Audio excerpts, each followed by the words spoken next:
Greetings, fellow investigators, and welcome back to our video podcast, Into the Darkness, where my friends and I play the Call of Cthulhu role-playing game. I'm your host, Tom Rayleigh. The campaign is entitled At Your Door. It was written by Ellen Eisenwill, Mark Morrison, Barbara Manui, Chris Adams, Scott D. Anielowski, and Herbert Hike. I'm your game master, and this is episode 15. Now, instead of a recap, we're going to do a little bit of a backtrack, a few days, and we're going to see what the assistants to our investigators have been up to. So without any further delay, let's continue our journey into the darkness. You all arrived in San Damiel about a week ago. You've been put to work in Zimvatech Labs, and you've sort of incorporated yourselves into the general way of things that are going there. They seem to be pretty well organized under Dr. Leem, and you've seen some pretty strange things in the last few days. A strange sort of creature that you believe was mutated, hard to identify. It escaped. But the last major thing that happened was your bosses seem to have been involved in some sort of an explosion at Don Biosime. But they did manage to bring back a quantity of a substance they had labeled as a serum. And that's what you are about to begin testing on. They are leaving later on today for, they're going east towards a town called Renuncion for some reason. They don't tell you everything. So why don't we get to know your characters first? Jason, tell us about your character. Hi, I'm Jason Melnichuk. Tonight I'll be playing Jade Tanaka. Jade is a Japanese-American, 26-year-old female grad student. She's following in the footsteps of Ethan Carlisle. Right now she's a veterinary lab technician and biologist. Ethan took her under his wing and teaching her everything he knows. She's fluent in English and Japanese, biology, and pretty much everything that Ethan was fluent in because she's learning from the best. So cool. She's happy to be here, and thanks. Morgan? I'm playing Hayden Fields, 25-year-old graduate student who came out here to get some fieldwork experience because he's going on to get a doctorate. So anything to help him get into the doctorate program is what he was looking for. So here he is, California, experiencing some weird stuff. Cool. David? I'm playing Michael Mansfield, assistant to Desmond Flores. I'm building up a PhD in organic chemistry with a bunch of sidelines. Haven't always been exactly laser focused on a particular path. Bookworm scientist type, a little shy. Cool. Brian? Hi, I'm Brian Daly, and tonight I'm playing Claire Davies. I'm a microbiologist, and I'm studying under Dr. Liege. I would like to look into plant pathogens and such, but right now he's got me as more of a general microbiology type person. Cool. So you guys have been working together in the lab for a bit, and you're also staying at the same hotel, the Crocker. In fact, I think you guys are staying in the same rooms, but a different bedroom. Yeah. Yeah, I think we have suites with our, yeah. So we can start with you getting up in the morning, and just like your bosses, they have breakfast together. You guys probably have breakfast together. And this is the day they are planning to leave for Nuncion. Correct. So before we breakfast, we probably get whatever notes from them they have about what we're up to. Right. How much do we know about the explosion at Dawn Biozyme? You know that they were pretty shaken about it. I don't think they told you that much, just because, for one thing, they were doing something kind of illegal, breaking in. But they seemed mentally shaken up by it. But we do know that that's where the gross pink serum came from. Correct. Yeah. And what quantity was retrieved? Just a little bit, right? Just a vial. Well, we'll say that, a couple of ounces. Okay. Was retrieved.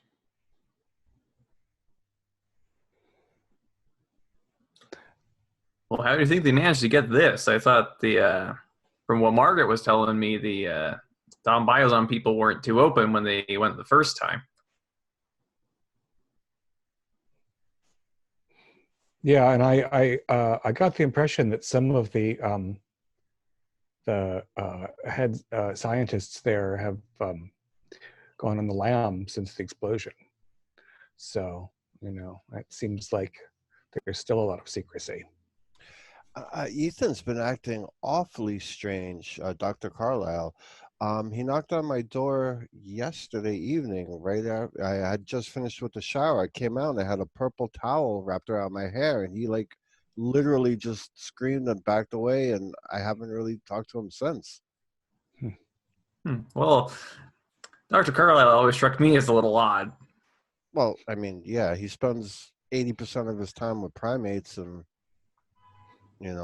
monkey cages, gorilla houses. So he kind of relates to them better than he does humans. I've never. Reminds me. Did any of you see my my notebook? You'll remember I had two of them. One was red and the other one was purple. And I was taking some notes in that purple one. Do you remember where that went? I haven't seen it. We'll have to look around Zinfotech. I don't think I've noticed it. Yeah, because I just left it by my workstation there. I remember I commented on it because it was cute. It had like little sparkles on it. Mm-hmm. Well, I've never seen an explosion up close myself. I can see it might be pretty upsetting. They might even develop some small PTSD over whatever happened at that location. Yeah. I know. I mean, I assume it's the same for you guys. Desmond's been keeping pretty crazy hours too. I heard some banging, like early one morning. I don't know how early it was, but I had run back to the hotel room to retrieve some notes that I was reading the night before. It seemed like there was like a little commotion coming from from Dr. Flores' from our suite. Yeah, I had actually already left for Zinfotech. I heard about it later. Apparently he was, I usually knock on a door a couple times, but it's not my place to actually drag him out of bed, so I didn't think anything out of the ordinary, but apparently he was really out of it. Well, I mean, can't blame them too much for being a little spooked or a little haggard, because, I'm glad that I wasn't in that section of the lab when that thing bolted. Well, I wonder if they're not out there just having a little extra fun, having some drinks at night, because I found some crumpled up paper from some, I don't know, it looked like a biker bar thing that you would stick up on, like on the walls of like a record shop or something. And they didn't invite us. My point exactly. Typical. Well, we have to actually get up in the morning. I'm sure we've got to keep our relationship strictly professional. Yeah, but a couple cocktails and dancing. We're in California. I don't think I can really picture Desmond at a biker bar. That's what made, I don't know. Maybe they have you met Margaret? Well, we've met them all, but me. we're all young. They're getting on, and what are they, 40 or 50? They're old already.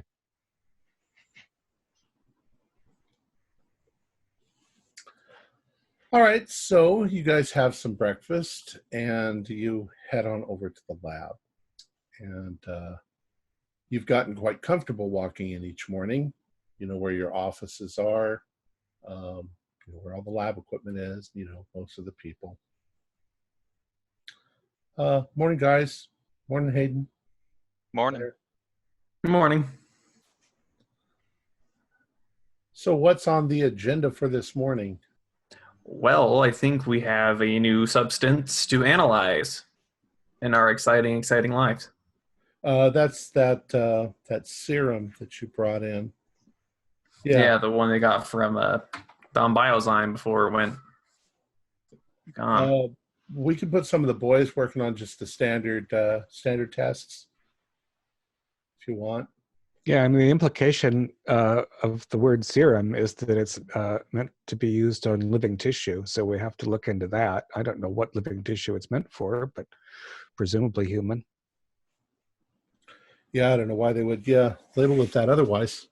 It's odd looking, looks kind of like milk, but it's pink instead. And smells. Very strange smell. Almost fecal. At least very sour. So yeah, we need to go through a spectrometer, and we need to try some reagents on it. All right. Do some various other things. We'll get Johnson and Marcus working on that. Johnson and Marcus, excellent. Tell him is I assume all the damage from the escape has been repaired somehow? Not really. They've put plastic tarps over things, and it's going to take a month to get people to come out here and repair the damage on the wall. A lot of it had to be broken away and disposed of because it was toxic. Have they found it yet? No. We had a cordon, so they had a cordon set up along a highway and it never passed it. Yeah, and the way that it looked, it's possible that it could camouflage itself pretty well in the woods, but considering its behavioral problems, the way that it attacked anything that moved, you'd think that they would be able to find it right away. Maybe Beth would lose another finger or something, Maybe it beamed back up to its home world. Maybe. Strange looking thing. So anyways, you get to work and right about 10:30 in the morning, so you're all busy analyzing data and looking at stuff. There is a large bang that comes from one of the back labs. Sounds like an explosion. Yeah, I'm gonna. Let's go. Are there alarms? Are there sprinklers? Almost immediately, yeah, alarms come on. And we know what labs are in that direction? Yeah. There is a small, I'm not sure exactly what it's called. It's a little furnace that's used for collecting off gases while you're testing. I bet you Brian knows what it's called. The hood? I don't know. Okay, it's designed to heat up a substance and then measure the gases that come off of it. Okay, so some form of chromatography, gas chromatography. Right. Yeah. As you get there, there's no sprinklers going or anything like that. There's lights flashing and there is a siren going off, which after a few minutes they manage to turn off. When you get to the lab, Johnson is lying on the floor on his back, and Marcus is sort of hunkered down in a corner. There's some smoke in the room, and the front end of the furnace has blown off. There's some smoke and a horrible smell. What did you do? Person who's down and see if they need any medical attention. Johnson, when you go over to Johnson, his face, it looks like he has some red marks on his face, like almost like a blast pattern. And he's unconscious, but he's breathing, and it doesn't look like he was hit by anything except maybe the blast wave. But he's unconscious on the ground. There's no Was he wearing eye protection? What's that? Was he wearing eye protection? It looks like he was, but it's not there anymore. It's been thrown off. Marcus is hunkered down in the corner and just sort of shaking and surprised. And when you try to talk to him, he can't hear what you're saying.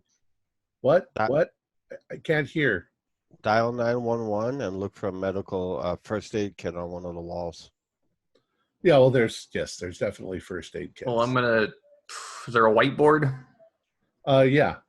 I'm gonna write what happened and point to Marcus at it. He says, yeah, and he says we were doing a test in the furnace with some of that substance that you had, and I think that when it hit around 400 degrees, it exploded. I don't remember anything after that. I got kind of thrown over here, and is Johnson okay? All right. Unconscious. Yeah, he was like right in front of it when it went off. I was a little ways away. Glad you're okay.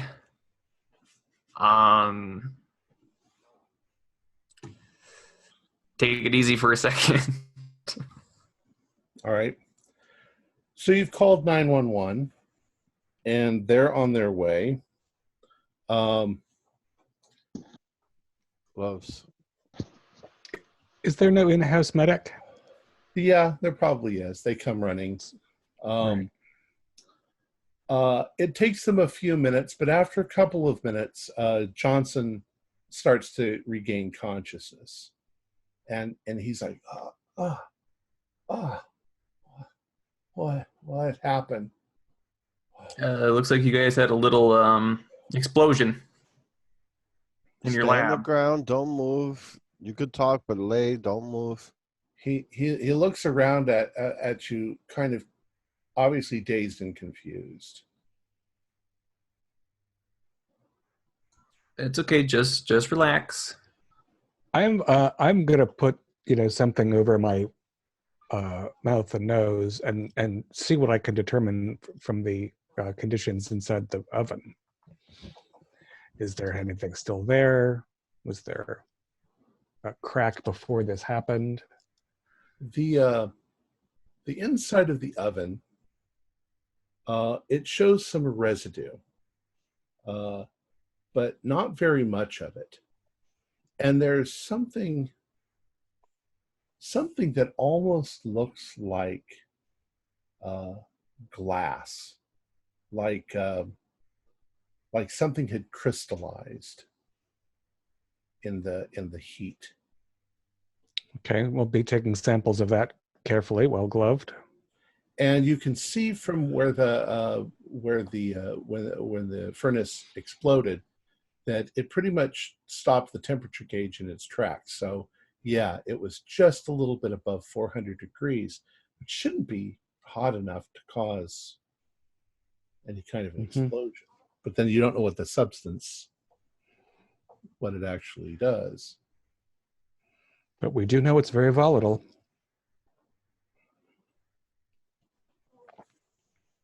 Let's see, and all the, given the nature of the explosion, I'm assuming all the equipment that was capturing data has been destroyed. As far as the furnace goes, yeah, it's been damaged.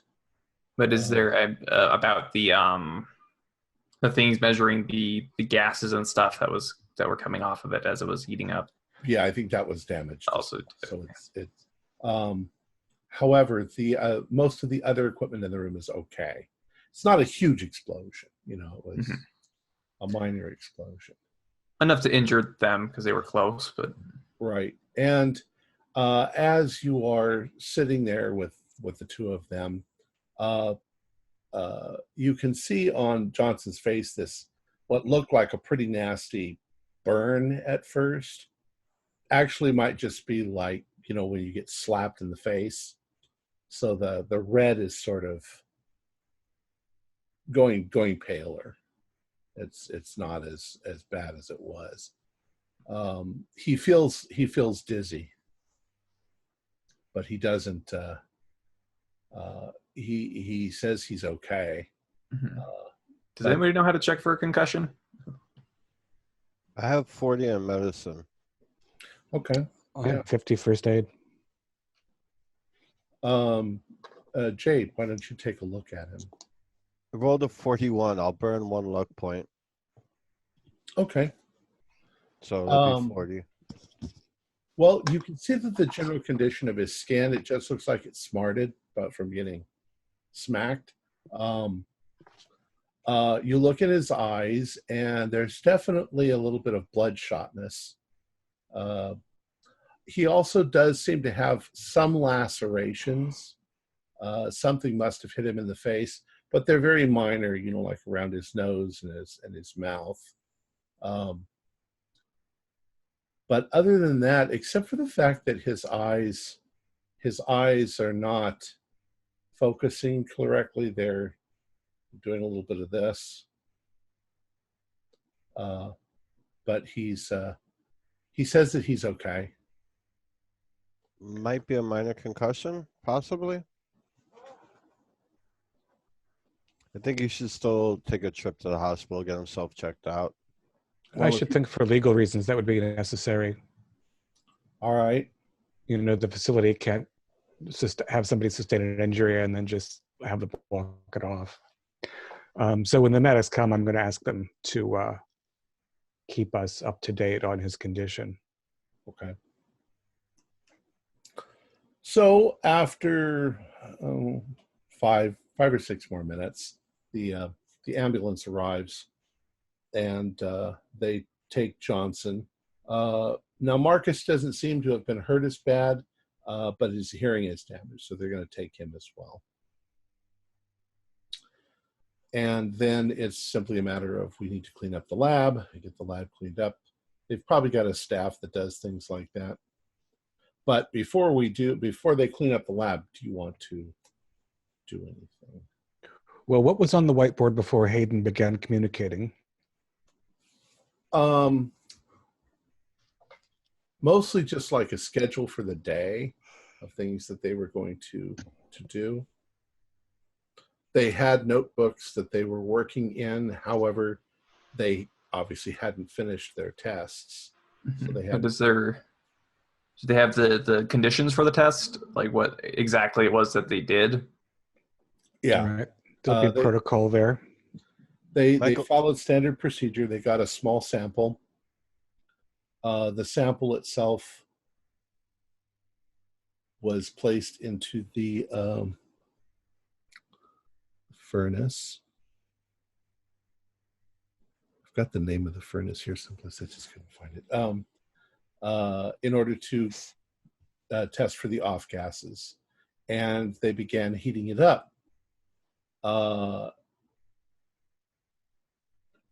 What it looks like is that Johnson walked over towards the furnace to check the temperature, and that's when it exploded. Michael, did you find anything left? Was there any residue or? Yeah, I've got a couple small samples here. We might, I guess my first impression is that the substance might form a crystal. It's unstable. which might help explain why it would be so volatile at such a low temperature. But we'll have to look at these. I'm sure Dr. Leem has come down to address the situation. Right. And I'm curious how long that's going to take to replace the equipment. Because I don't imagine you had 6 of these furnaces stacked up in this facility. No, but we can order one and have it here by tomorrow afternoon.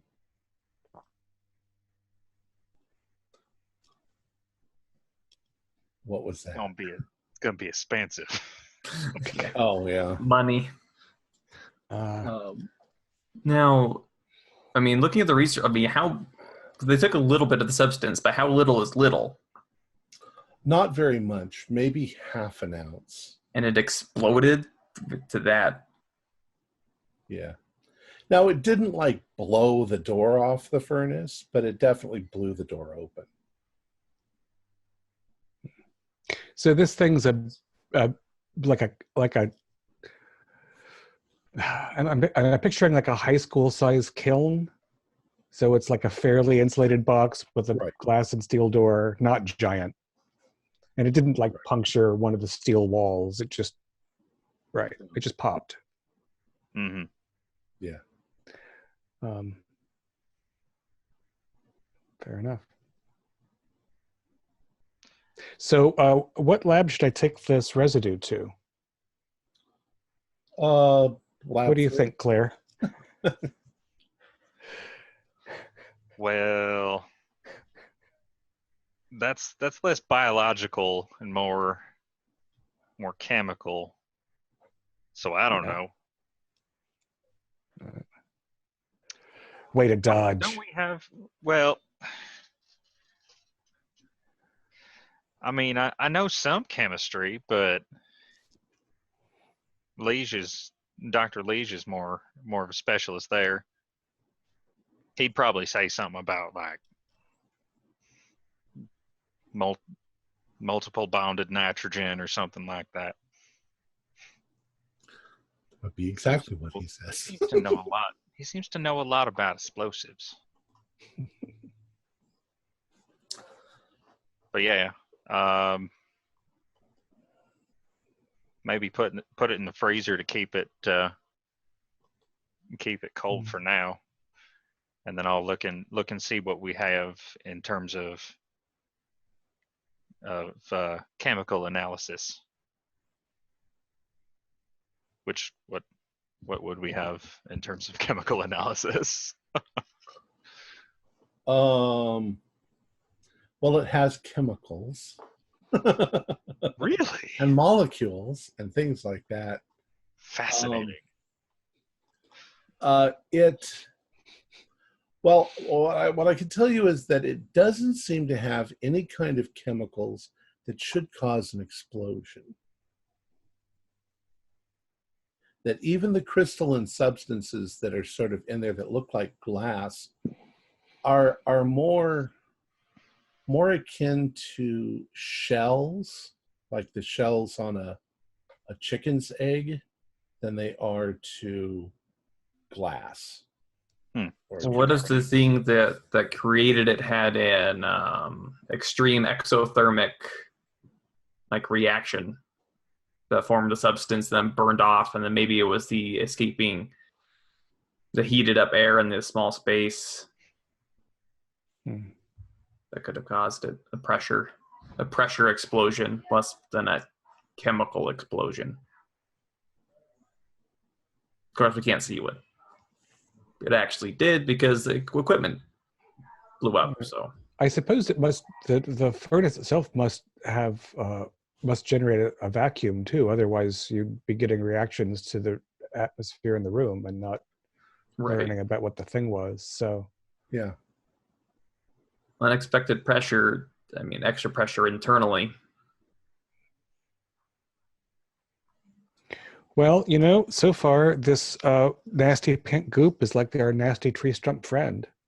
It doesn't make any sense in terms of the life sciences that we've learned. Oh, and there's another part about it that's like a tree friend. It terrifies me. The Pepto-Bismol? No, I mean, it's just... I mean, it's just another thing that we been handed that's injured people. That's true. Yeah. The insurance around this place is going to be terrible. All right. So things start to calm down. And lunchtime rolls around. What would you guys like to do for lunch? There is a street fair going on in front of the Crocker. The heat outside is terribly hot, but there's some shade there, and there's people who set up tents and stuff like that. And it's a fairly nice town, so there's all sorts of things going on. Brian, you're muted. I wouldn't mind stepping outside just to get out of this lab for a little while. Yeah, even with the ventilation system we have, the whole place smells a little bit like that burning stink. And just starting to air out from the creature too. That's right.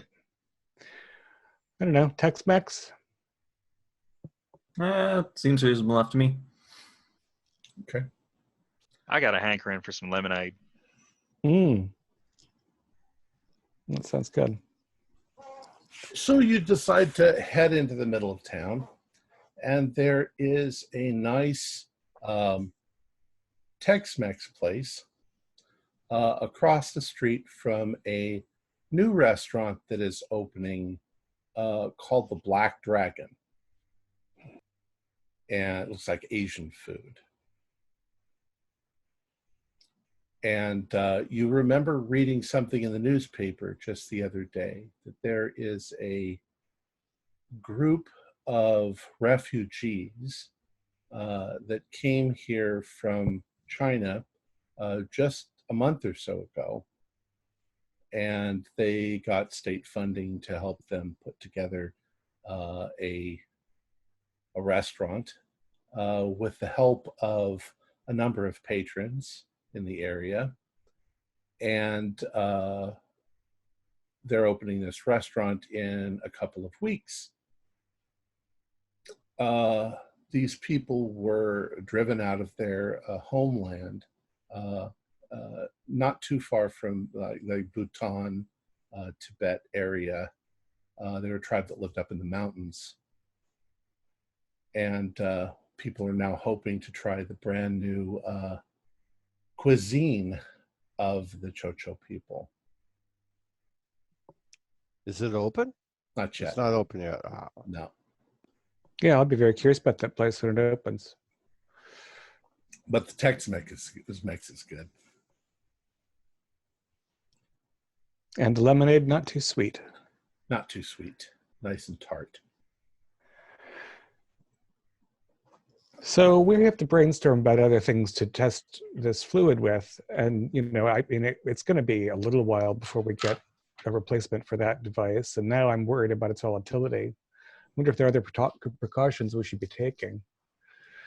Well, we should definitely keep it in small amounts, I think, for starters.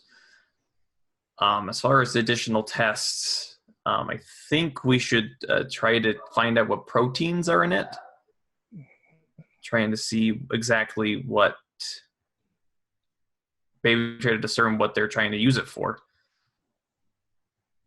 Yeah, I wish we had some more idea about what research they were doing with it and where it came from. Are there live animal test subjects at Zipfotech? Yes. Question for the... Oh, sorry. If Go ahead. Just a question for the GM. Do we know anything about Jenny? Like her growth? Were we told to look for any kind of growth hormones or any... All what you know is that some of the research that your guys were doing had something to do with a bodybuilder. Okay. And yeah, they might have mentioned something about she had some unusual growth, and it might have to do with something, that's you're getting the bare bones of it. So I'm wondering if we should be searching for some type of new steroid or HGH, human growth hormone, or something along those lines. And as far as precautions, I mean, standard lab gear, gloves, mask, eye protection. Right. We should definitely see how it behaves with organics. Run some tests on some rats. Well, that's what I was thinking. Maybe it's time to get out the little white mice. If it's a serum, we could try, 2 topical and 2, on the surface and see whether it's responsive. Just a swab. Agreed. Okay. And being that that last creature was so volatile, maybe after we do these tests, we try and ensure containment on the test subjects. Yeah, we're jumping to conclusions. We might just kill the little mice, but we certainly don't want them burning their way through a plexiglass wall. All I know is we all saw what was in that plexiglass, and I mean, I've had better nightmares than that, so. All right. So lunch finishes and you head on back to the lab. And as you arrive back at the lab, a car pulls up with Johnson and Marcus in it. They've been checked out. They seem to be okay. Marcus's hearing has come back, though he still has a little bit of ringing. And they go back into the lab. Johnson, on the other hand, maybe from the shock of it all, he's not as cheery as he usually is. Of course, he just was in an explosion. He looks rather somber as he's going back to his lab.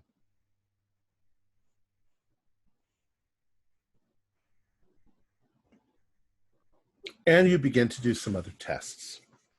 Right. And now there's some sort of crew in there cleaning up the mess of the explosion. Over the lunch period, they cleared up most of it. There's still some obvious damage to the counter and to part of a wall, but other than that, they've cleared the equipment out.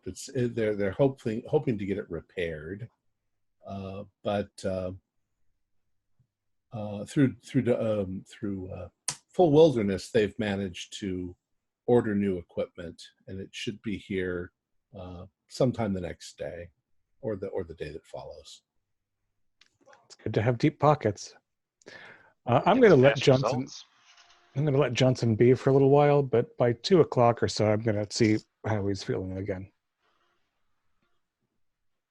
All right. Yes, well, we'll get the test prep. We'll start getting the mice. All right, so you get your mice, and it's not quite 2 o'clock yet. You get your mice, and you get whatever test subjects you need, and you don't have banks and banks and banks of them, but it's a lab. You can get what you need, and you're trying some of this on the mice, and you don't see any immediate reaction, except that the mice seem to like it. I mean, you don't have to force them to eat it. They eat it. Of course, mice eat garbage, so Well, let's keep them under observation. I'd like to have some of them in isolation and some of them next to another one that's been given the substance, and some of them next to one that hasn't been given the substance. See if it causes aggression or causes them to bond or anything. I was going to say the exact same thing. Good call. They don't seem to be aggressive towards one another. They do seem to develop a kind of cooperative behavior. If 2 of them that have it are together? Right. And if one of them has it with one of them that doesn't, just normal mice? Ignores, the others. Mm-hmm. And that could be a scent thing, or, that could be anything. Right. So around 2 o'clock, you decide to go in and check on Johnson. And when you step into his office, he's not at his desk. But you hear a noise from another part of the room, and you look over, and Johnson is on his hands and knees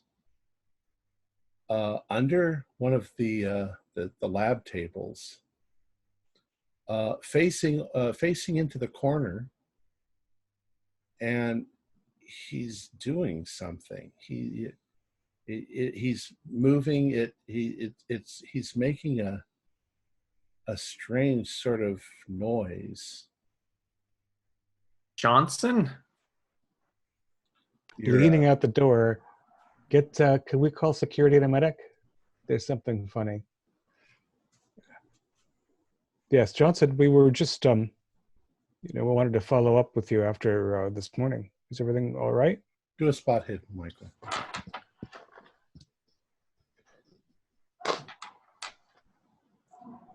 $46 for 52. Very normal. There's a specimen jar on the table. You just noticed it. The lid is the table he's under? Yeah. The lid has been taken off, and whatever was in the specimen jar, it has been removed. It's about this big of a jar. Is there any environment in the jar that suggests what kind of thing it was? Like, is there a fluid, or is there? There was a fluid in there. And does it sound like he's eating something? Yeah, maybe. Okay. Any word on security or the medic? Johnson. I'll make that call for the medic and security. All right. So medic and security are on their way. And yeah, he's making noises like he's eating something. And glancing around, are there any similar specimen jars with things still in them in the room? There are. Are there brains in them? Yeah. There are brains in them. All right. What kind of door does Johnston's office have? A standard, what would you say, like a partly wooden door with a glass. All right. Maybe steel frame wood and the glass with the mesh in it? Right. Yeah, let's pull that shut with us in the hallway. Okay. I think we want to have somebody with, a taser before we interrupt Johnson's meal. When you close the door, it seems to get his attention, and you see him suddenly turn back and look at you, and you can see that he's got stuff around his mouth, and he's got a half-eaten brain in his hands, and he starts growling at you, and you can see that his eyes are really red. And that's about the time that the security and what's going on? Johnson's lost his mind. He's eating just look. He's acting aggressive. He's eating some of his specimens that he has in there. It's ugly. He's on the floor. He, clearly the hospital that released him was irresponsible because there is some significant damage. We need to sedate him, preferably, and get him into a secure facility for further attention. So one of the doctors has a syringe with something to sedate him. The security guard moves into the room, and you can see this look come over Johnson like he becomes a predatory animal. You can see he's, growling, and he's giving him the straight on eyes. And as the guy's getting close to him, the guy's got a taser. Johnson leaps at him like an animal, and they fall to the ground. They're sort of wrestling around, and you get the strong impression that Johnson is trying to bite his face. The doctor runs up and sticks the needle in his arm and injects him, but he's not immediately succumbing. I want to help. I'm not strong, but why don't you do a brawl? ooh, it's 16. That's nice because I only have a 25. All right. We'll say you managed to grab his legs and pull him off the guard. Okay. And he's really struggling to get back up to the guard and attack him. But he doesn't seem to be trying to attack the guard's body or arms or legs. He's trying to get back to his face. I've seen this in a I'm just gonna. How about the rest of you? On him? Yeah, I'm following Hayden in. I'm looking for something heavy I can whack Johnson in the head with. All right, so you're looking for something to hit him with. There's not really much in this room that you could hit him with. He doesn't have a coat rack or something. Okay, yeah, maybe there's a coat rack. Claire, what are you going to do?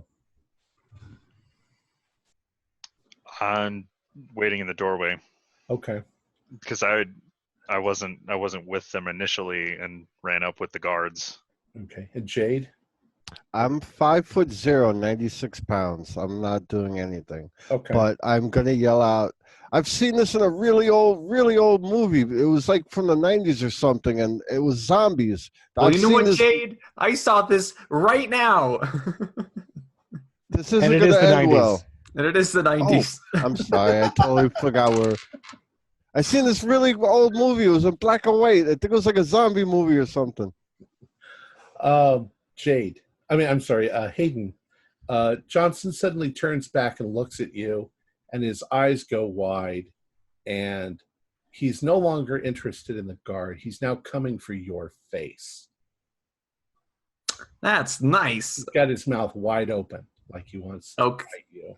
Well, I'm just going to keep my hand basically just on his throat like this, with like trying to keep his arms pinned with my legs. Okay. Since I'm on top of him. He rolled a 1. Oh, well, shit. You want to see if you can? Sure. I might have the coat rack ready. Tasty face. Yeah, no, by 82. It's not going to be the one. All right. He reaches forward and grabs a hold of your shirt or whatever you're wearing and pulls you forward, and he latches onto your face right about here. The security guard is now trying to beat him off of you. The doctor has gotten another syringe and is going to pump him with some more tranquilizers. I think you can all do sanity rolls. Get him off! I passed for some reason. I'm still going to lose one because somebody's biting my face. I failed. I rolled exactly an 80 for an 80. This is what you get for trying to intervene, kids. You get bit in the face. All right. Hayden, he's done 4 points of damage. He took your cheek off, buddy. Probably ripped your cheek. Yeah, at this point. Well, I'm just screaming in pain at this point. I failed. What do I take? 1d4. I done failed. Yeah, 1d4. 2 points. And passing 1d2. Just take 2 points. Take 2. Yeah, I am now screaming. I passed, but I'll take 2 because somebody just, okay. bit my face. Have I got a coat rack yet? A bust. Yeah. Of Freud. Yeah, you All have right. a bust of a phrenology. Phrenology head. And I'm going to go for the base of Johnson's skull because I don't want to help him tear Hayden's face off. Okay. Go ahead. Regular brawl with some advantage because he's kind of because he's doubly engaged. So I'll just take a bonus die. Yeah. All right. Well, it's a good thing I got a bonus die because I rolled an 89. 49 is still a fail. So I glanced off his skull, I guess. I can't miss it. It would be 24. It would be pretty. Okay. I think a combat round might make more sense. Well, I think that you hit him, but he doesn't seem to react. You don't hit him hard enough or whatever. Maybe it'll help the doctor get time to, or the security guard to tase. Yeah, the security guard is hitting him with the taser, and he's shaking. But Hayden, you can feel it too, because he's latched onto your face. But I'll say that at a certain point, he sort of lets go because of the electrical shock, and so you get free. Yeah, I want to reel away. You are badly lacerated like this. You're going to need stitches. And a lot of disinfectant. So after a little bit more struggle, the security guard manages to beat him down and secure him. However, he's not losing consciousness, and he doesn't seem to be affected at all by the tranquilizers they've given him. But he's got him cuffed, and he's struggling on the ground. Take a blood sample. He's clacking his teeth together. As soon as I see Hayden get bit, I go to find the iodine bottle. Because you want to hear her scream even more. Poor Hayden. Yeah. That's what I get. All right. Well, yeah, you've got your medical equipment there. Yeah, take a blood sample. Do a first aid. Medical or first aid? Do a first aid first. First aid at this point. First 14. Immediately. Which would be hard, not extreme. Oh, okay. Well, Hayden, you can take a point off. Okay. But the most you're going to be able to do is staunch the bleeding. Hayden's going to have to get to the hospital. I'm just worried about some sort of infection because... Right. And not a normal. Like, we've seen weird shit, and I'm thinking already... So, I mean, I'm howling like mad because he now just poured iodine all over it, which stings like... Oh, I know. But... Yeah, and tape it in place so they can sew it on better. And I'm going to, find a syringe and get some, at least one sample of Johnson's blood. Okay. Y'all help with Johnson. I can take Hayden to the hospital. Okay. So while you guys are going to the hospital, they've restrained him, but he hasn't let up. He's, Now, is this the sort of thing we can't contact our bosses? Dr. Lee must be here. Is he on the phone with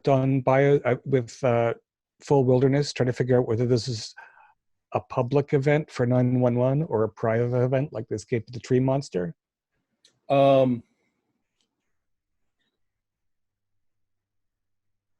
He doesn't know whether, well, let's see. The way he wants to handle it is you've got enough medical equipment here that you could run some tests on Johnson and decide whether he should be taken, to a real hospital, a regular hospital, or possibly he might be completely insane. He's acting completely insane. Do we have some kind of holding facilities for humans in this weird lab? I mean, you could do a makeshift thing, but more likely they're going to strap him down to a gurney of some sort so that he can't, possibly one with a blanket so that he really can't move around at all. So that's what they're in the process of doing. Hayden and Claire, you head to the hospital. Jade, were you going with them or are you staying here? I wanted to stay here to run some tests. All right.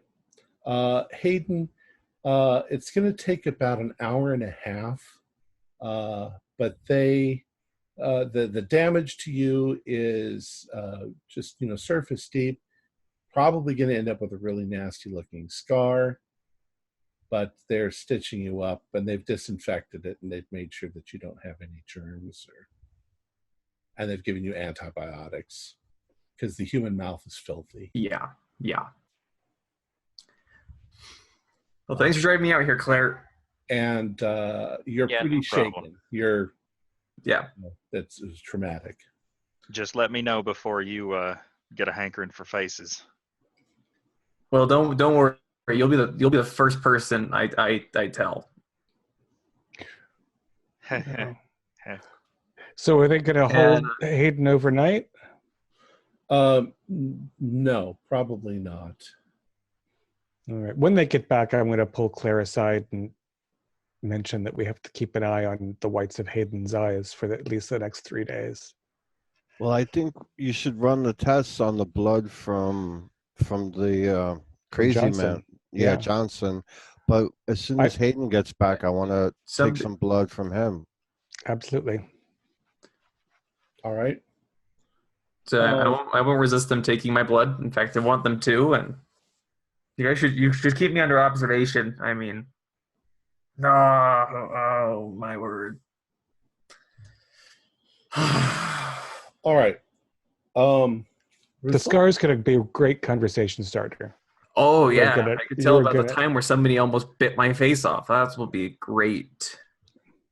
The results come back on the blood test from Johnson, and there seems to be a higher level of acid in his blood, acidosis. But other than that, nothing seems off. Although it does look like he might be clotting. So it's possible that a clot formed and went up into his brain and caused some sort of an aneurysm that's caused him to act this way. So they're going to do some x-rays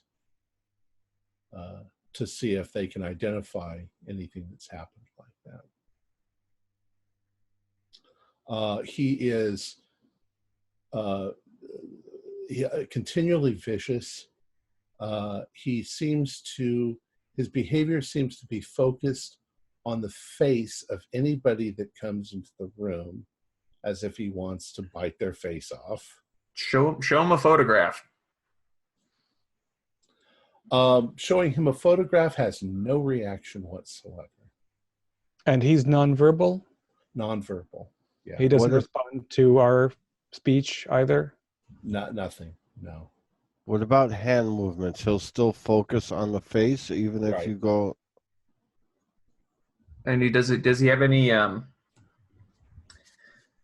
reaction to seeing something like a needle or a knife being moved towards him? He just keeps focusing on the face even if there's a weapon threatening him. And I'll have you do a spot hidden. Everyone, or? Well, you guys are all looking at him. You're all looking at him. So 26 is a hard success. 15 is very good too. Hard. All right. Well, what happens is an orderly. I'll call him an orderly, but basically somebody who's assisting comes into the room to whatever, gives somebody something, and turns around to walk out of the room, and that's when you notice that Johnson is still reacting to that guy, even though his face isn't showing.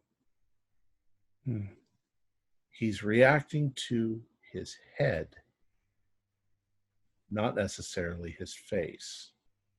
So now, if we want to test it out and say, I turn around and move, he'll follow that? Yeah. Will he follow? He had brains in his lab. He still reacts to those, I'm assuming? If you bring in a brain, yes, he reacts to it. Did Johnson have any next of kin? Yes, he has a wife and 2 children. So Dr. Liam's going to have to come up with a story for them pretty soon, because he's not coming home from work today. How soon's the X-ray scheduled for? The X-ray will be ready in about an hour. Okay, I'm curious to see if there's any shadowing that suggests that some of the crystal entered his face and what it's up to. And there's no data yet from the crystal that I scraped out of the oven, I assume. Correct. What kind of sedative was he with? Knew you'd ask me that. Phenobarbital. It's a very strong one. Was it because mainly you said it was you mentioned something about a brain aneurysm. So if it was a sedative that could thin the blood. Well, they've tried various medical things. Nothing seems to be changing his current behavior. If anything, he seems to be getting angrier and more. He's getting agitated. Now, Extremely agitated. Yeah. does he react to pain? For example, if we have somebody focus their head, not near him, but, to get his, and we stick a pin in his toe, does he even flinch? No reaction at all. Like none? None. I could have told you the fact that he just reacted. He had this Scientific, we have to. What do we think about? Well, I'm going to write a quick protocol for taking part of that crystalline matter and introducing it to one of our mice in a very strong enclosure. Because that's my theory. Also, just check up on the mice that we've already bothered. The mice have so far had no reaction, except that they seem rather energetic. Okay. And while he's preparing the crystal, I'm religiously checking my watch because I'm trying to think of how much time passed when the explosion happened versus this, because I'm going to lose another point of sanity just because a few I'm hours. freaking out. Yeah, you can do that. But That's so what far, Hayden, you've had no weird reaction or anything. Right yet. Anyway, that's just, The whites of your eyes are as clear as a cloud on a summer day. So far. Oh. Thanks, Michael. Dr. Peel, one of the medical technicians, he comes in and he says, "Gentlemen, I think you're going to want to see this."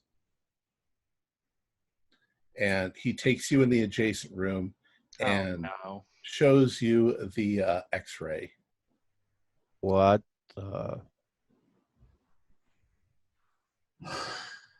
Any of you ever see that old movie Alien? It's not. Dr. Peel, now is not the time for practical jokes. He says you can see here on the jaw and the septum that it was damaged and something entered through his nose and mouth and has worked its way into his cranium. And as far as we can see, there's very little brain matter left. Just whatever that thing is.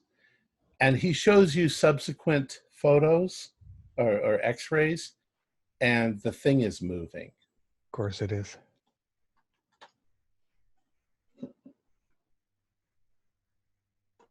Dr. Leem. Yes, sir. What's the protocol for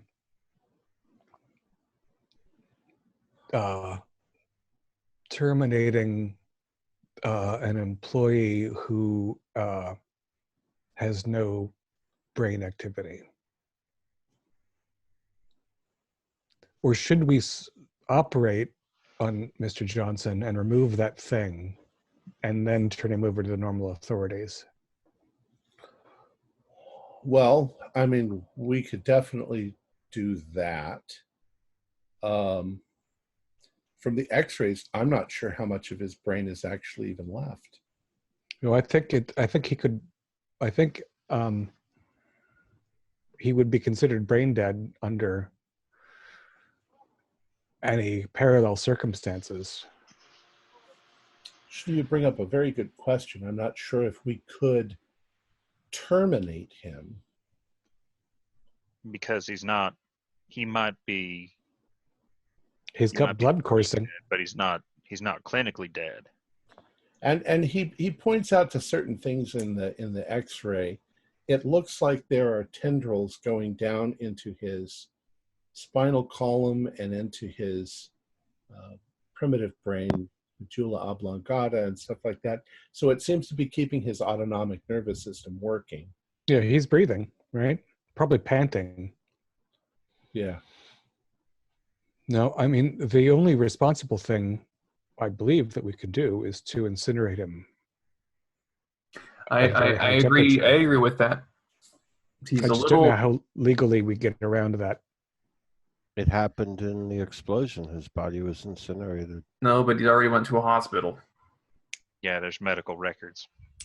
Plus, how do we explain to the staff that they can't tell that we've... What are we gonna do? Just keep that face eater around? Let him go on a Forever? rampage and then be incinerated by the police in the streets after attacking 30 or 40 civilians. Well, I'm just glad he came here after his hospital trip. Can you imagine if he went home? That's a very good point. I don't want to think about that, Claire.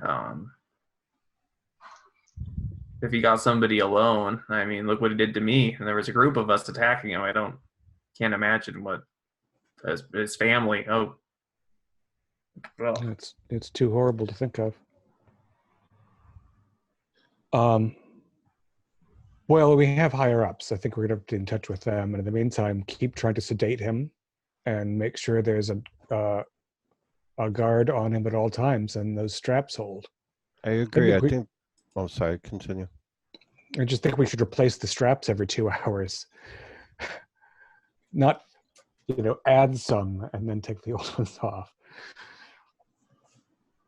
I feel very, very sorry for his family. And for you, Dr. Fields. does anybody have like some Tylenol or something? Yes, there's some in the medical kit. I'm gonna go take some. Yeah, I suggest we let this decision come down from above. This is way beyond our pay grade. I think you should all do sanity rolls too. Oh yeah, I was gonna. You don't say. Whack past this one. And I passed. Whew, baby. What does an extreme success on a sanity check do? It means I gain sanity, right? It means you pass. And you passed too, Hayden? Yes, I did. I passed. Somehow. Hayden, I think you need to take 3 at least. Yeah. I agree with you. Even with the pass. But if the rest of you passed, just 1 point. You passed, but your face didn't. No, my face is in fact not passed. And I'm actually already close to going indefinitely insane. Aiden's sanity is really low. His power is really low. I'm going to go on record now. If that happens to me, feel free to terminate me. Yes, we'll have those forms written up. For now, the ones where you've got a thing inside your brain. For now, we're going to put Johnson into isolation, and we're going to keep observing him. There are conditions under which hospitals induce comas. I wonder if it's worth trying something like that here. Well, You saw how much sedatives they pumped into him? we can try, but so far sedatives don't seem to be... sedatives work by suppressing certain things in the brain, but there ain't no brain anymore. We should also get as many images of that thing as we can. So we should try to set up some apparatus that we could keep sticking his noggin in. I mean, and taking more x-rays and weather imaging we have. Because the more we know about that thing... Is it hot in here to anybody else? I think all of our adrenaline is spiking, but I have a strange idea. Maybe we should inject him with some of that pink serum. Just Are you insane? What is it? What do you think it's gonna do? I don't know, but Look, whatever the origin of that creature is, was that fluid. I don't think giving more of it will be the best Before idea. before we start sticking anything in anywhere, we should X-ray them. We should X-ray the mice. Mm, You should X-ray me. mm. well, did we give the mice the crystalline form yet? No, we injected them with the serum. I did announce a plan to insert one of those crystals in the best Right. cage we have. I don't know if we've had a chance yet. I don't know what time it is yet. I mean, we've had a lot to do. It's been a long day. I also have just had a troubling thought, which is that maybe the thing that is crawling around inside Johnson's skull doesn't need his body as a host. So we can't just leave him strapped to a gurney. We've got to put him in something. Isolation. What kind of vents are in Brain, there? his skull. Vents, we need. ceiling vents. Basically, I think we need to take the thick half-inch plexiglass we kept the tree thing in, and make him a little room. Because I don't want it to push its. I mean, it looks like a jellyfish. Maybe it can squeeze through his eye hole once it realizes it's trapped. And I do not want this laboratory to release another killer into the hills.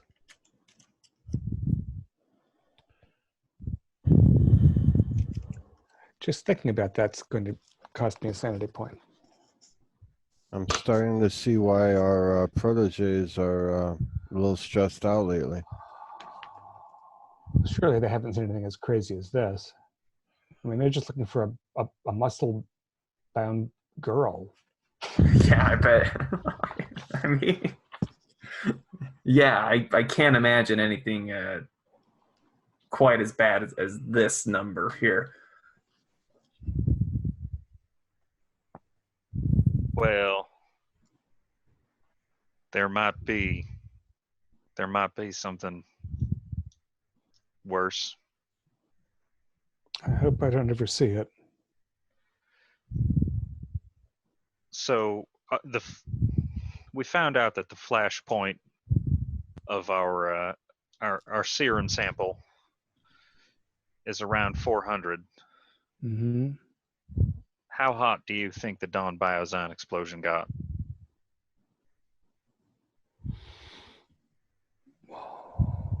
Well, it would. Yeah, that would be an order of magnitude at least hotter. Maybe hot enough to destroy the goop, or maybe it was the vacuum condition. But it's true. We should. Well, I We haven't should- seen any news reports of any homicidal maniacs running around. That's true. Yeah. If Fingers crossed. it didn't, if as the impression is that it went through his nose and mouth and not through his skull, maybe there just wasn't anybody to inhale the crystal. But you're right, there should be a hazard team to look for these crystals there. Even if they, I mean, what if they can become airborne? What Might if have to deal with a fallout tap situation. while the site is shut down, animals or birds, maybe it can affect them. We need to find some way of tracking this substance. Is easiest would be radio. If it's radioactive, can we get a Geiger counter? You can get a Geiger counter. Well, let's test if it is radioactive. Substance does not seem to be radioactive. Okay, and the crystalline residue does not click. Mm-mm. I mean, any more than any other substance. Is it magnetic? Doesn't seem to be. The crystalline stuff comes closest to like eggshell, except that it's almost transparent. Right, but it's a lattice structure. Right. Perhaps somehow when the substance heats up, it forms. Does the crystalline matter dissolve in acid? Yes. Maybe we can do a partial purge of the Don Biazon site with non-toxic acid, just to decrease the likelihood that any of these crystals that formed enter into a ecosystem. How about my crystalline? See if it'll work with acetic acid. That'd be minimally. Yeah, barely. At least. Yeah. Right. Can we check on the mice now to see if there's been any reaction? Yes, the mice don't show any physical reaction, except that they seem to be rather energetic. They're not sleeping. What do X-rays look like? On the mice, they look perfectly normal. Even the one that had a crystal introduced? Yes. So hopefully, maybe it's just the superheated or the heated reaction that caused it, and we're not going to have to worry about animals ingesting these crystals at the site. Maybe the crystal is the byproduct of the reaction, as I was saying before, and the reaction that caused the infestation to occur. I wish Margaret was here. She's a parasitologist. I hope she gets back soon. Hey, can I give me a flashlight, and I'm gonna go see Marcus. Okay. He's still in. Yeah, he's kind of taking it easy, but yeah, he's working on what he was working on earlier. Hey, Claire. Hey, Marcus, do you mind if I take a look at you real quick? Sure. Check you for a concussion, just in case. What does Yeah, his eyes look like? he doesn't look like he's got a problem. He doesn't Hayden, seem on the other particularly- hand, looks kind of pale. That could be blood loss. Hey, Hayden, how you feeling? Oh, yeah, just peachy. Just peachy, Claire. I'm gonna Feeling great. I'm gonna roll a medicine check because I have a little bit in there. Well, she'll go ahead. That's darn. It's 10 off. Want to use 10 off from a success. You can use luck if you want. I'm not the luckiest. All right. Hayden, I can't believe you're pressing against that bandage like that. Isn't it more painful when you press against it? I've got a bit of ice. And how are the whites of your eyes looking? They still look okay. Well, maybe a little bloodshot around the edges. Yeah, it's been a stressful day. Hayden, do you want to? I understand that you're thoughtfully concerned about the question of infection. I don't want to end up like him. I don't think that you're. I understand your anxiety. I do. The attack on you was very different than what happened to Johnson, though. And there's no reason to think that whatever that squid in his skull has entered your bloodstream. In fact, we'll test your blood again in a bit, just to reassure you. I think you should take a sleeping pill and feel okay. I mean, not this minute, tonight. And we'll check in on you. We'll take turns. Hey, Jade, Yes. that's the closest thing to a zoologist we got here. What did that thing look like? Uh, what Tom, should I make a roll for that, or do I even have any Take type of clue? I'd say that it looked like kind of like a sea anemone or a sea urchin sort of looking thing. It looked like a sea creature, like an anemone, or an urchin. look. Hey, look, you're taking my blood. Take an x-ray too. Yeah, can we get an X-ray of Hayden? Take an x-ray of me. And is there any results on either of their blood samples yet? Blood, like I say, Johnson's blood looks like it's got a higher elevation of acid. That's right. Is But it more clouded this time? yeah, a little bit. You're starting to think that maybe the body is not going to survive for very much longer. So I think Michael's idea of it maybe escaping might not be so far-fetched. Can we get that thing? Do we have a containment unit that we can stick it in? Yeah, probably. I mean, what if it secretes acid like the other thing? At least it'll be inside of the plexiglass for the first secretion. I think we're going to take some more of your blood, Hayden, just to see if it has changed at all. Right. Hayden's blood seems to be perfectly normal. Look, there might not be a manifestation yet, but please take an x-ray.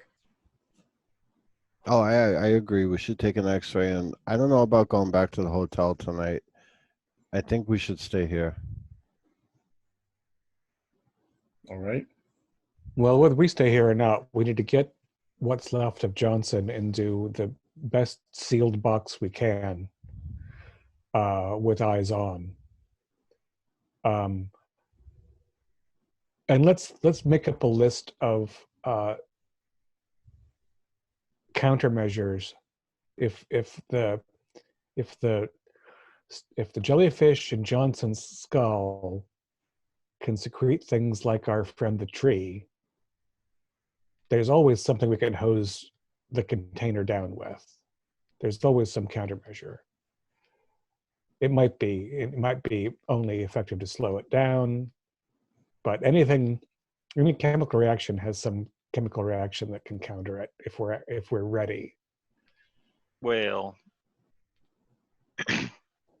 I looked up some stuff on fluoroantimonic acid, and there's a couple things we could do. How is that acid even stored? I actually know this. Well, it's stored in glass bottles that have a polymer lining on the inside. Mm.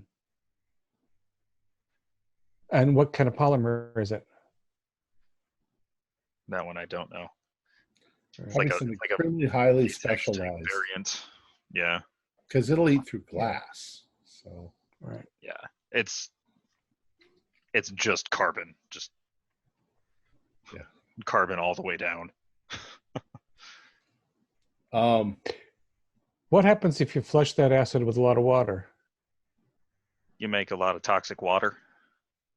What if you dump a lot of soda on it? It gets hot, I bet. You probably get an explosion. Well, what happens if you burn it? Oh, I bet that's a bad smoke. Toxic air. Well, anyway, we can brainstorm a list of protocols just on the off chance, because of the relationship of the lab, that our squid friend, I mean, I think if our squid friend was like our tree stump friend, it would have popped out of Johnson's head by now and latched onto one of our brains. It's using him right now, but I fear when it realizes that he's not going to get away, it's going to change its approach. Or the host dies, it's going to look for a new host. It's like a symbiotic.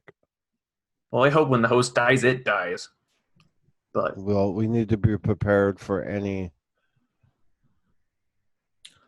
Dr. Peel comes back in with another x-ray. And he says, gentlemen, it's growing. And he says, just in the last half an hour, you can see here, and he shows you, I don't have one to show you, but it's almost filling the entire brain cavity at this point. And he says, I'm not sure, but I don't think he can get out. Might be too big to get through the skull. We can hope. Certainly not the same hole that it got through in the first place. How are Johnson's eyes? They're pretty much red. Is he still, but they're in his skull? Yeah. Are his teeth still clacking? He's calming down. He seems to be becoming very listless. Now, I think Dr. Carlisle, when he ordered that tranquilizer rifle, I think there was 2, but I don't know if it's going to do anything at all to this creature.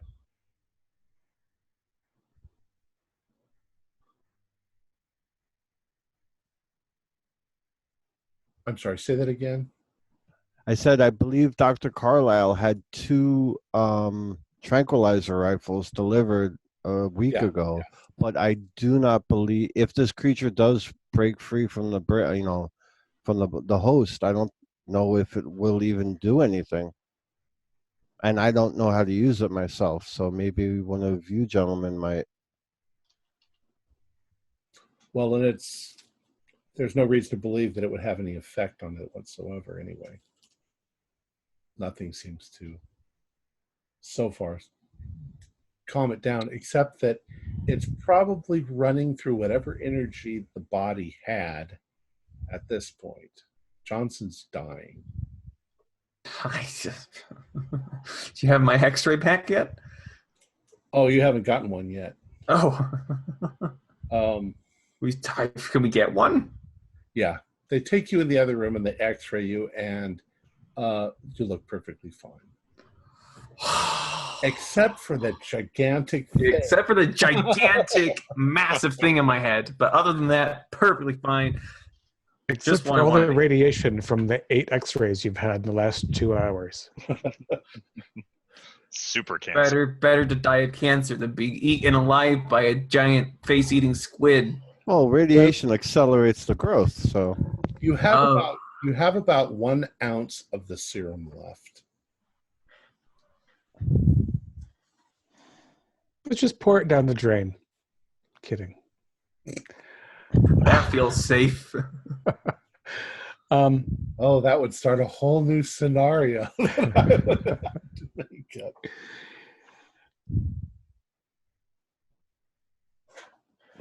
Nothing. So the mouse that we introduced the crystal to is not turning into a brain-eating mouse.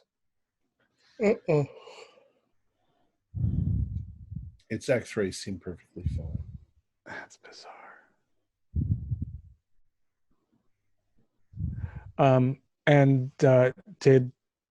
Was it Dr. Peel who suggested that Johnson was dying? That his vitals are failing? Yes. Well, at least this will relieve Dr. Leem of the responsibility of terminating his employee. Although I don't, again, know what we're going to tell the medical examiner. Well, Peel asks then, if Johnson dies, should we see if we can retrieve this thing? I mean, yeah, you can't just call the coroner and let them take it. You do whatever you want. If we have to deal with more of these, it might be good to see what makes them tick. Do you have an idea about So, all right, step one. To retrieve this presumed creature, this thing that's acting like a creature, that we don't know how to sedate or control, and we don't know the real morphology of, we would wait until Johnson died and then saw off the top of his skull and catch it in a tank Yeah. Sounds like a plan. filled with saline and then slap a lid on it and hope for the best. It seems like it's a very risky venture, as opposed to shoving his whole person into the hottest furnace we can make and incinerating every last atom of it. I mean, this is a question of the attempt to study the tree stump released a very dangerous creature into the environment that we had no ability to control, and we seem to have gotten lucky with that. But we could be doing the same thing again. This could be a baby tree stump that will eat its way through anything we put it in. And it wants to eat brains.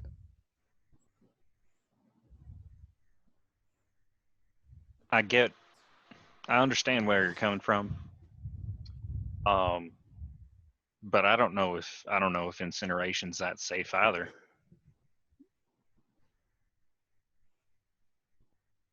Well, it's true. It would have to pass through 400 and some degrees at one point. Maybe it would turn into an explosive battery of crystals. We don't know. That could be its reproductive cycle. It Seems like a very poor choice. With waiting around for people to light you on fire seems to be not like those pine cones. Yeah. Yeah, it's very host dependent, but that's the way things are sometimes. Brain munching pine cones.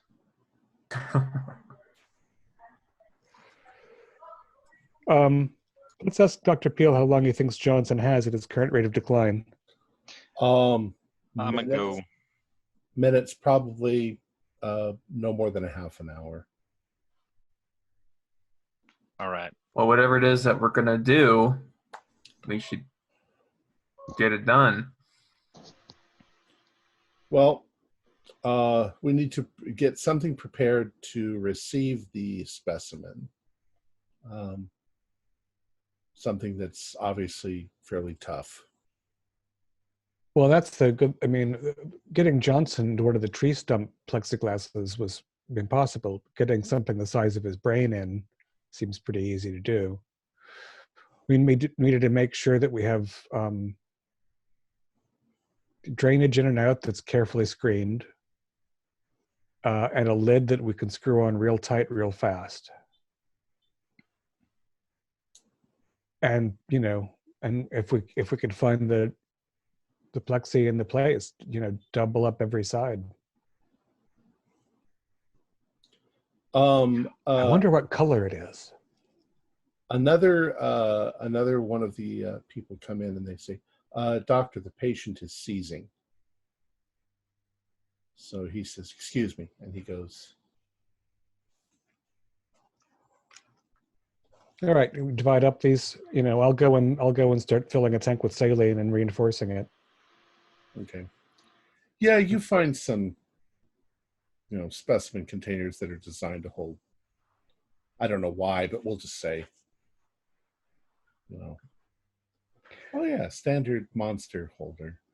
Well, having had the Dark Young on hand for a little while. Hey, we have the container that we got the first thing in. We moved it to an enclosure, so we still have that. That has reasonably large air holes, though. That's fair. Yeah. We could have a little tank that was used when the previous owners of the lab were testing, I don't know, like steroids or something. Now And those, we're gonna Pull it out of the mothballs. the bone saws, are they, the rotary ones, they're electrical, right? Plug-in? They're not battery operated, are they? I think they're battery operated. I bet in 1991 they'd go right in a wall socket. Because you Probably. can't have that thing slow down when you're halfway around somebody's skull. Well, if there's one with a socket close, you never know. Make I mean, sure, if the thing starts reaching out at us, Yeah, make sure exactly. everyone's got some sort of face shield or something. Oh, Yeah. absolutely. You couple You of guys feel free hatchets to do on it. hand. I'll be watching from the other room. I'm sorry I can't. All right. Pearson informs you that Johnson's dead, and they want to isolate and remove it. They're going to try and perform the operation in a way that they can do most of the work, and then sort of put I kind of imagine like an incubation thing around him, so that if the thing tries to jump out, it jumps into the container. Are you all going to watch? Yeah.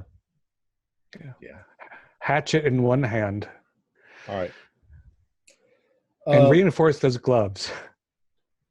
I'll watch. Hayden, you don't have to be here. If it's gonna further cause you distress. I think one isn't in me, so. So the procedure goes pretty well. They cut through the skull.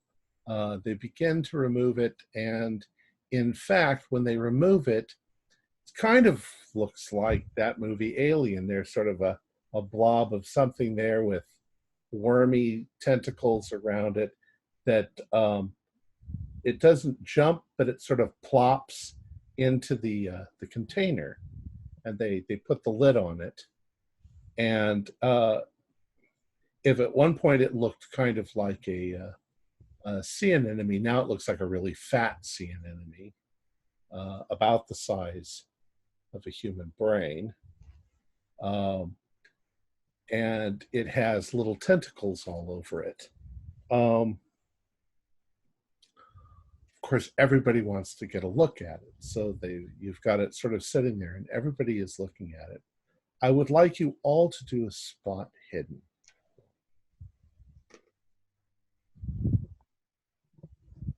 Failed. 28 is a hard success.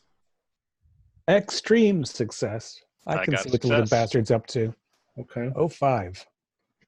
Nothing gets past us. And Claire, was yours just a regular success? Yeah. Okay. Claire, when you're looking at it, its little tentacles quiver sort of rhythmically, and it for some reason that kind of bothers you because it's weird looking. Hayden, you see this too, and you can see that there's kind of a change of color to the thing. The thing, by the way, is kind of a milky, like it's almost made out of a soap bubble, but it's got some, like, have you ever seen somebody blow a bubble, but they've got smoke in their mouth so that it looks like a bubble with smoke in it? That's kind of what the thing looks like, except that it's catching the light and it's changing color as it's doing this. Michael, when you look at it, you get the distinct impression that it's trying to communicate by wiggling its little tendrils. It's almost hypnotic. Do a power roll. I am all for smashing this thing with a hammer. It is creepy. We should just destroy it at a nuclear test site.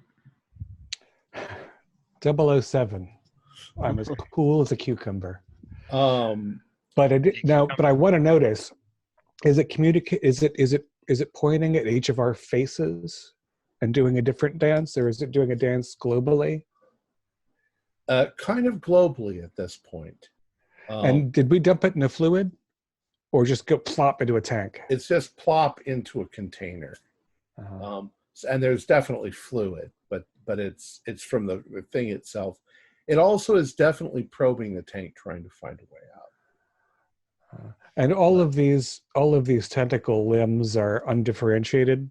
There aren't some with like smaller limb bits at the bottom. They're just sort of stretchy, goopy. Well, actually, since you ask, you can tell that some of them end in orifices, like little mouths.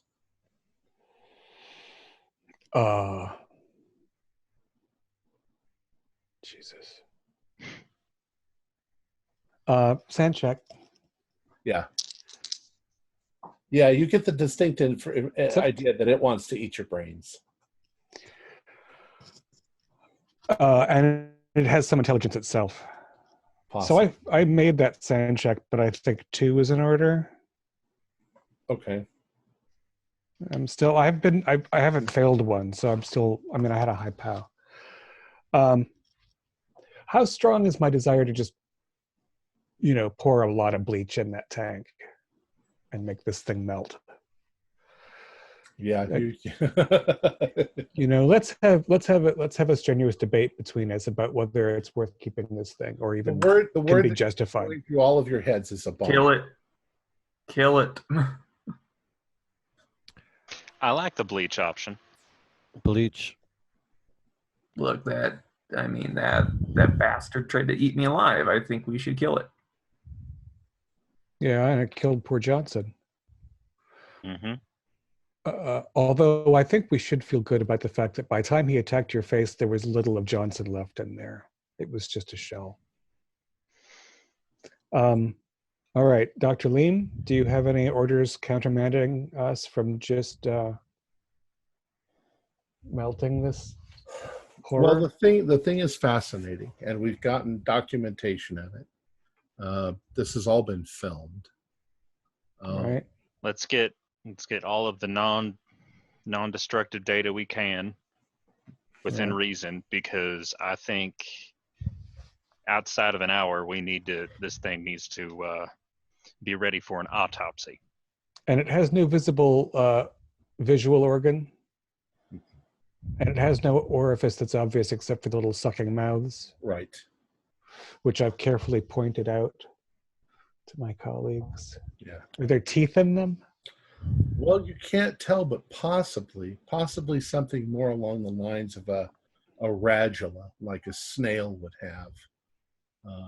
Teeth on its tongue that it can rub and slowly eat. Do we want to throw something in there and see what it does? I mean, a mouse, a chicken leg? We should know as much as we can before we destroy it. Right. Okay. Yeah, keep changing the tape. The longer we keep it around, the more opportunities it gets to do something. Does anybody in the room seem to exhibit any unhealthy fascination for it? No. Well, Dr. Leem thinks it's fascinating, but it's an abomination. Right. I mean, it's fascinating. It just shouldn't exist in our universe. Now, I don't know about you gentlemen, but everything I see about this screams alien to me. And I know that's absurd to be saying, but what else can... Look, Jade, let me tell you, I have a master's degree in biology, working on a PhD. I double majored in psychology. It's nothing about what has occurred was human. Well, I could have told you that but before. I mean, he's got Earth. I'm talking extraterrestrial. Nothing behaves like this. I need to go. I need to. Hayden's not feeling. Give me a second. No, I'm definitely insane at this point. I'm just checking that we're all on the same page. That's I just had to vocalize that. Let's order some food and have a beer and make a list of experiments we want to do before we destroy this thing utterly. Spaghetti and meatballs? Yes. No. Let's order some grilled squid. some sea urchin. Mm-hmm. Well, let's do this. Because you're scientists, Dr. Leem says that it's probably best that you at least run some tests while you have the damn thing. It lasts 2 days. It seems completely uninterested in eating anything except that it wants brains. And it becomes duller and duller over the course of 2 days. It's lethargic. It begins to sort of collapse as it goes. And on the 3rd day, it's just a blob of goo, not much more. And now it wanted brains. Did it want nervous system tissue? So for instance, like chemicals used in like synaptic communications. Was it interested in that at all? Not particularly. Just brains, like Right. not stuff that makes it up. But it has to be. After it dies, you have the opportunity to do some tests on some of the parts, but the parts are dissolving, so you don't get much time. And we're freezing samples of whatever it decomposes into. Correct. And comparing those to the milk that made it. Right. The rest of the sample that you have, upon analysis, you notice that there are some incredibly complex and hereto unforeseen molecules that go into its composition.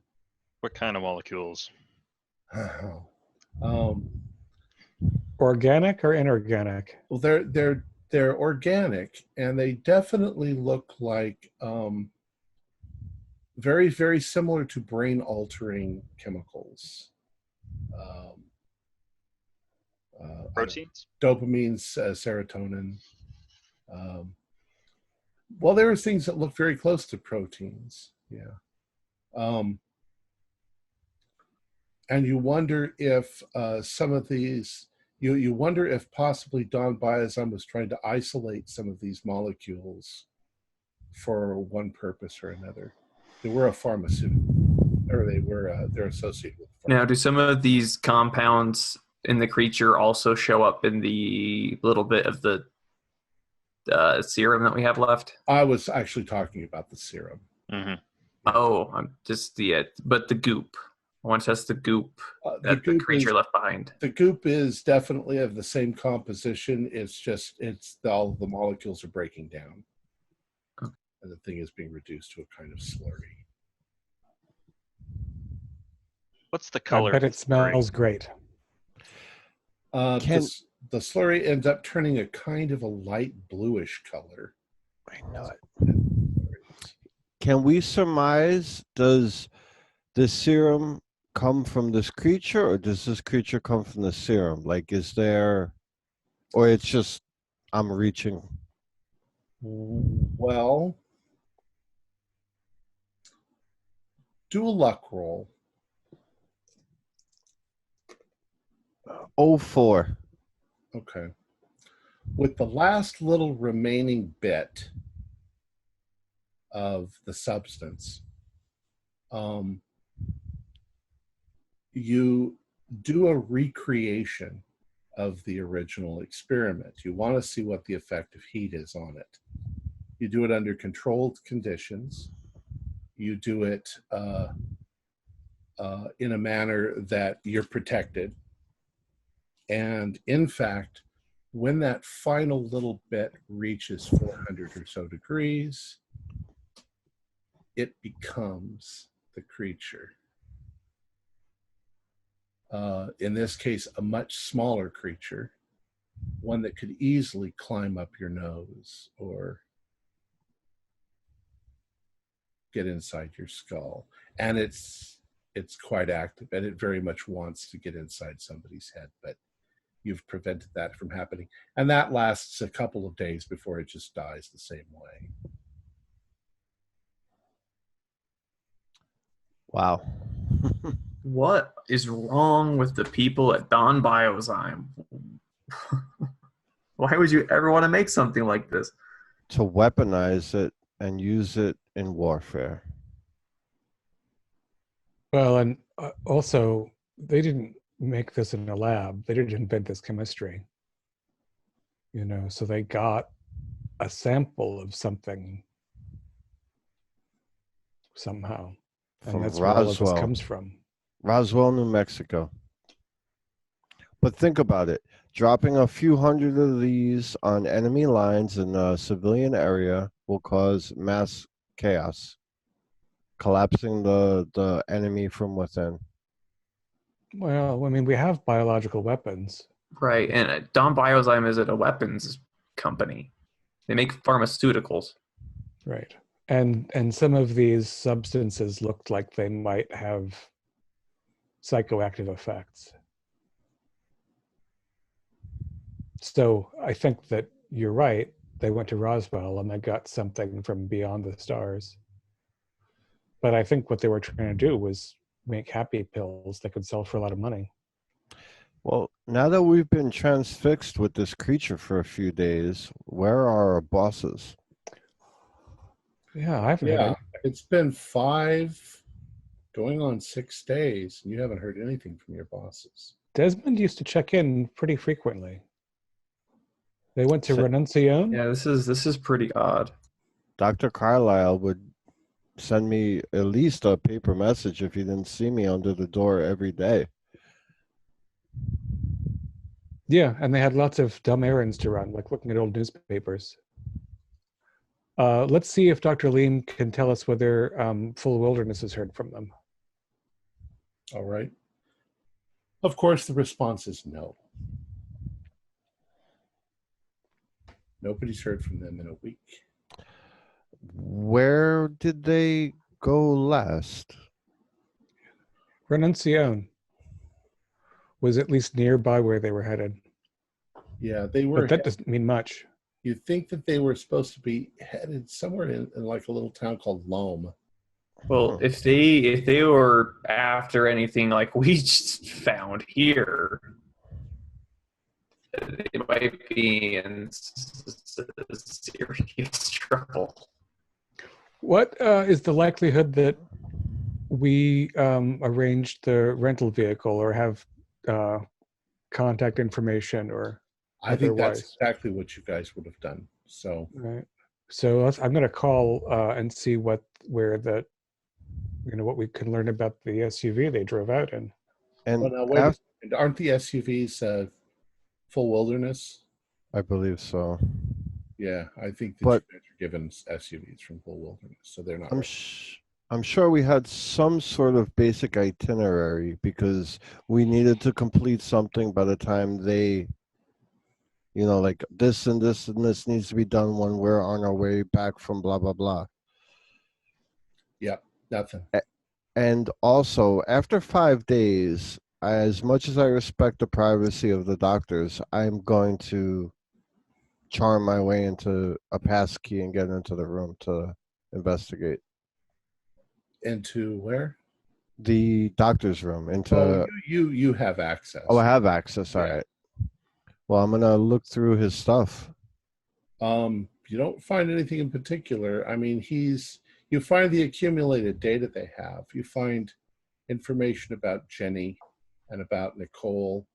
A stack of Sasquatch Watch papers, some maybe. Sasquatch Watch stuff. You find that they were, interested in Sasquatch Watch of all weird things. What the hell's that all about? Well, I know Margaret was saying something about one of the police officers. She said that he was kind of nuts, but he might know something. I think I might give him a call. Yeah, there was a detective, you think, that was... Yeah, something. His name was like Jackson or something. I don't remember.